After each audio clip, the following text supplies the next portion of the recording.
Le président ukrainien a demandé au Conseil de sécurité de l'ONU ce mardi d'agir immédiatement contre la Russie après le massacre de Boutcha. Plus de détails dans ce journal. À Myrolaïv, les bombardements de ce lundi ont fait 10 morts et plusieurs dizaines de blessés, selon le maire qui accuse les Russes d'utiliser des bombes à sous-munitions. Vous entendrez également dans ce journal le témoignage de l'un des négociateurs ukrainiens au micro d'Euronews sur les exactions imputées aux forces russes.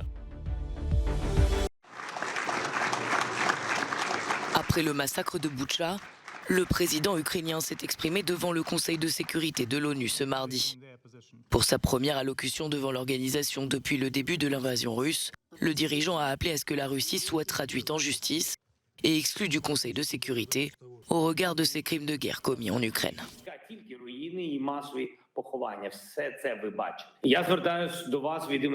Je m'adresse à vous au nom des personnes qui honorent chaque jour la mémoire des civils qui sont morts, qui ont été abattus avec une balle derrière la tête, après avoir été torturés.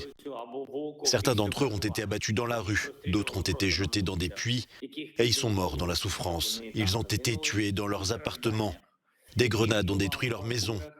Des civils ont été écrasés par les chars alors qu'ils étaient assis dans leur voiture au milieu de la route. À Boutcha, les découvertes macabres se poursuivent, comme ces corps brûlés entassés à l'extérieur. De son côté, Moscou continue de nier le massacre, martelant que les images sont falsifiées. Le ministre des Affaires étrangères russe accuse l'Occident de dégrader les pourparlers de paix en diffusant ces images. Ces derniers jours, la machine de propagande de l'Occident et de l'Ukraine a travaillé exclusivement pour alimenter l'hystérie autour des vidéos qui ont été filmées à notre connaissance par l'armée ukrainienne, par le service de sécurité de la ville de Boutcha, dans la région de Kiev. La question est, quel est le motif de cette provocation ouvertement mensongère qui ne peut être justifiée ? Nous pensons que c'est une excuse pour rompre les pourparlers, alors même que nous voyons la lumière au bout du tunnel, aussi faible soit-elle.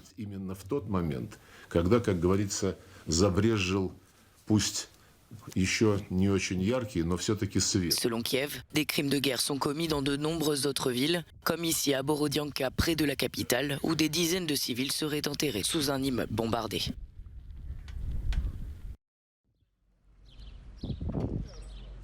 À Myrolaïv, en bordure de mer Noire, les habitants de ce quartier résidentiel restent inquiets. Les bombardements de ce lundi ont fait 10 morts et au moins 46 blessés, selon le maire de la ville, qui accuse les Russes d'utiliser des bombes à sous-munitions. Les Russes utilisent des bombes à sous-munitions illégales. La bombe explose dans le ciel et lâche de petites bombes à sous-munitions avec des petits morceaux de métal qui tuent des gens dans un grand rayon d'action.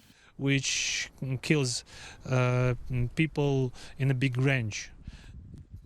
Cet habitant de 32 ans, dont la famille a pu partir se réfugier en Pologne, s'est trouvé dans le rayon d'action de l'une des bombes.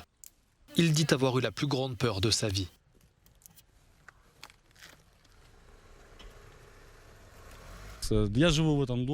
Il était 7 heures du matin quand tout a commencé. Les explosions ont commencé, la maison tremblait. Ma première réaction, ça a été de regarder par la fenêtre. Mais j'ai réalisé que lorsque les fenêtres commencent à trembler, l'attaque est très proche. Il y a eu 6 explosions à l'avant de la maison. Il y avait des morceaux d'obus qui traînaient partout, et aussi dans le jardin. Et quand j'ai regardé par la fenêtre, les gens se dispersaient déjà, les voitures étaient fracassées, les obus volaient, des parties d'obus traînaient partout. Dimanche et ce lundi, au moins 3 hôpitaux de Myrolaïv ont été touchés par des bombardements selon l'ONG Médecins sans frontières présente sur place.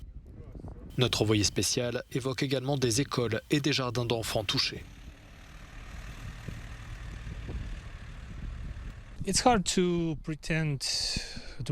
Il est difficile de prédire ce qui va se passer ensuite. Mais il est certain que nous voyons qu'ils se regroupent, ils obtiennent plus de troupes provenant de Crimée. Ils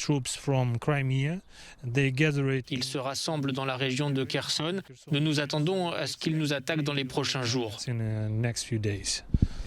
Est-ce que vous êtes prêt à répondre à cette attaque ? Nous sommes prêts depuis notre naissance. Nous sommes prêts à les frapper. La ligne d'avancée des troupes de Vladimir Poutine se situe désormais à 30 km du centre-ville de Myrolaïv.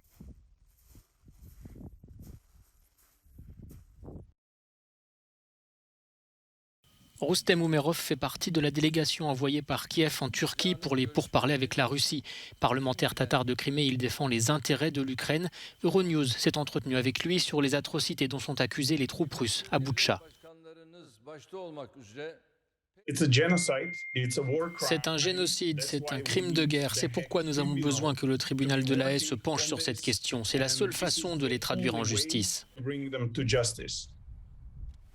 Roustem Umerov partage les craintes du gouvernement ukrainien que ce qui s'est déroulé à Boutcha ne soit pas qu'une exception dans cette guerre.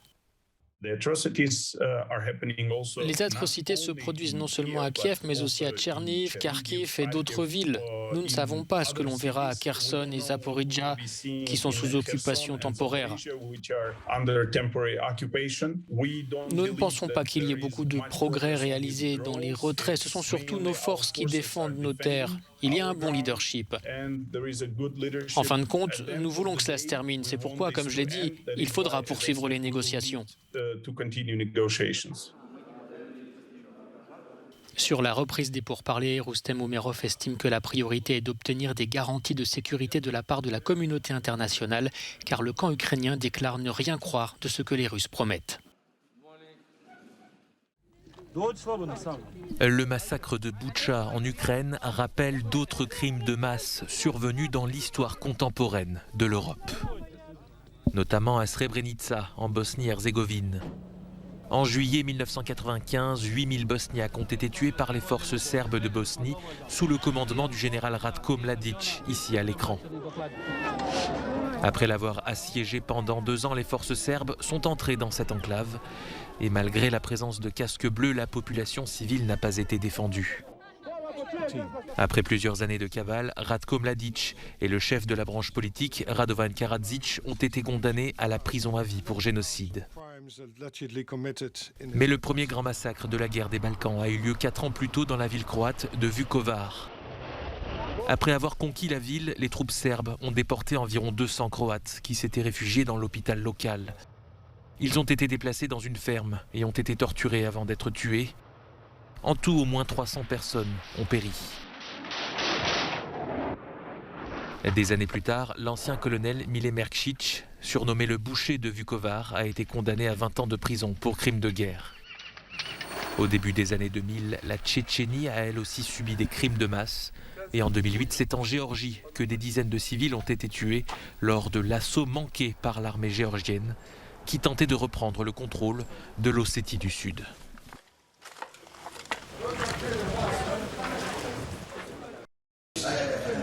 L'Union européenne progresse sur un nouveau train de sanctions contre la Russie.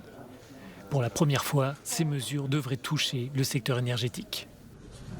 Si elles sont adoptées, alors la présidente de la Commission européenne se rendra à Kiev cette semaine avec un nouveau geste de soutien à l'égard de l'Ukraine. Ursula von der Leyen propose un embargo sur les importations de charbon évalué à 4 milliards d'euros par an. Les navires russes ne devraient plus non plus accéder aux ports de l'Union. La Russie mène une guerre cruelle et impitoyable qu'elle dirige non seulement contre les troupes courageuses de l'Ukraine, mais aussi contre sa population civile. Il est important de maintenir la plus grande pression sur Poutine et le gouvernement russe en ce moment critique. Ces mesures doivent encore être approuvées par les États membres. La Commission veut interdire des exportations ciblées dans des secteurs où la Russie est vulnérable. Elle veut aussi limiter un peu plus les activités bancaires russes. Mais ces sanctions évitent soigneusement de frapper le gaz. Des pays emmenés par l'Allemagne et l'Autriche s'opposent à un embargo sur cette ressource, mais les pays baltes réclament plus de sévérité. Je pense que nous devrions arrêter d'acheter du pétrole, du gaz et du charbon à la Russie. La Lituanie est le premier pays de l'Union européenne à avoir dit au revoir au gaz russe et nous refusons d'acheter du gaz en Russie. Et je pense que nous sommes un bon exemple pour montrer à tous les pays européens que c'est possible. L'Union a décidé de désigner persona non grata un certain nombre de fonctionnaires de la représentation russe auprès des institutions européennes pour des activités jugées contraires à leur statut diplomatique. La Commission a présenté ce 5e paquet de sanctions après la découverte de cadavres dans la ville ukrainienne libérée de Boutcha.